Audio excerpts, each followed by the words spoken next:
السلام علیکم ناظرین، میرا نام گلشن ہے، میری عمر 22 سال ہے۔ میری فیملی ٹوٹل 4 افراد پر مشتمل ہے، میرے امی ابو اور میں، میرا ایک بھائی۔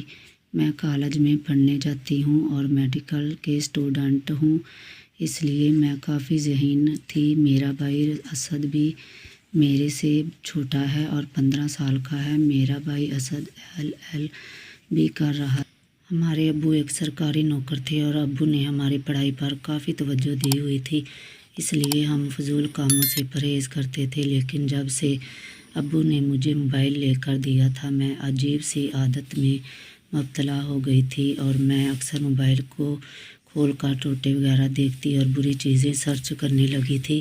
مجھے وہ کام دیکھ کر عجیب سا فیل ہونے لگا تھا اور میرے اندر ایک آگ سی چلکنے لگی تھی۔ میرا دل تھا کہ جو چیزیں موبائل میں دیکھتی ہوں وہ میں زندگی میں پریکٹیکل بھی کروں۔ میڈیکل کی اسٹوڈنٹ تو میں پہلے ہی تھی، اس لیے میرے لیے یہ کوئی مشکل، کیونکہ میں جس کیمپ میں تعلیم حاصل کر رہی تھی، اس کیمپ میں بہت سے لڑکے تھے جو ڈاکٹر بن رہے تھے اور خوبصورت لڑکوں کے ساتھ میرا پالا پڑا رہتا تھا، اس لیے مجھے اپنی خواہش کو پورا کرنا کوئی مشکل نہیں تھا۔ لیکن یہ تھا کہ میں ابھی بالکل کنواری تھی، اس لیے مجھے ڈر تھا کہ میرے ہونے والے شوہر مجھے قبول ہی نہ کریں یا مجھے شادی کے بعد فوراً طلاق دے دیں، کیونکہ میری ایک دوست نے مجھے بتایا تھا کہ ان کی امی کو اس کے ابو نے صرف اسی وجہ سے طلاق دے دی تھی کیونکہ وہ شادی کے دن کنواری نہیں ملی تھی۔ اس لیے مجھے کافی ڈر لگتا تھا،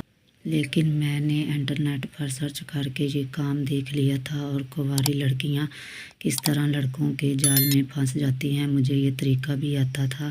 اس لیے میں کسی لڑکے کی تلاش میں تھی جو میری اس خواہش کو پورا کرے۔ لیکن یہ تھا کہ مجھے ٹائم کب ملتا تھا، میں اپنی کلاس کے بعد فوراً ابو کے ساتھ گھر واپس آ جاتی تھی۔ مجھے ابو ہی چھوڑ کر آتے تھے اور میرے بھائی خود بائک پر آتے تھے، کیونکہ ہماری الگ الگ کلاسز ہوتی تھی اور ہم الگ الگ کلیکٹری میں پڑھ رہے تھے، اس لیے مجھے ابو نے جا کر اور چھوڑ کر آتے تھے اور میرا بھائی اسد خود ہی اسکول کالج جاتا تھا۔ ایک دن میں شام کے وقت گھر پر آئی تو میرا بھائی اسد کمرے میں موجود تھا۔ میں نے آتے ہی اس کو سلام کیا اور اس کے پاس بیٹھ گئی تھی۔ آج مجھے اپنا بھائی کچھ زیادہ ہی خوبصورت لگ رہا تھا اور مجھے بھائی کے اندر کسی جوان مرد کی خوشبو آ رہی تھی۔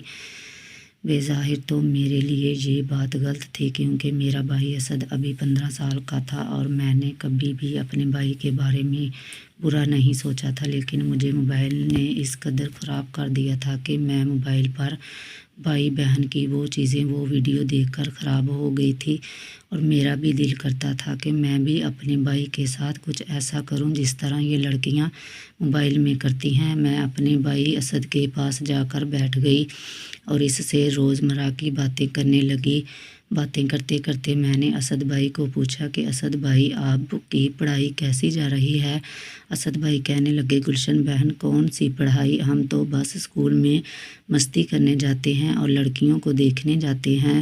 میں نے جب اسد بھائی کی یہ بات سنی تو میرے اندر اور بھی گرمی آ گئی تھی، اور میرا بھائی تو لڑکیوں کو پہلے ہی شوقین ہے اور مجھے اپنا کام ہوتا ہوا دکھائی دے رہا تھا۔ اس لیے میں نے اسد بھائی کو کہا کہ بھائی، آپ کو لڑکیاں بہت، پھر میں آپ کو کیسی لگتی ہوں؟ اسد بھائی کہنے لگا، گلشن بہن، آپ اچھی تو ہیں، بہت خوبصورت ہیں، لیکن آپ میری بہن ہیں، میں نے آپ کے بارے میں کبھی ایسا برا نہیں سوچا۔ میں نے اسد بھائی کو کہا کہ بھائی، مجھے کوئی اعتراض نہیں ہے، اگر آپ میرے ساتھ کچھ ایسا کرنا چاہو تو میں حاضر ہوں، کیونکہ میں نے موبائل میں دیکھا ہے کہ بھائی اور بہن ایک دوسرے کے ساتھ کرتے ہوئے پکڑے گئے تھے۔ اسد بھائی بھی گرم ہوا اور میرے ساتھ سب کچھ کرنے کے لیے راضی ہو گئے تھے۔ میں نے بھائی کو فلم ہی ایسی سنائی تھی کہ وہ یہ کام کرنے کے بغیر رہ ہی نہیں سکے تھے۔ میں نے بھائی کو کہا کہ ہم یہ کام تو کریں گے لیکن لائٹ بند کر دیں گے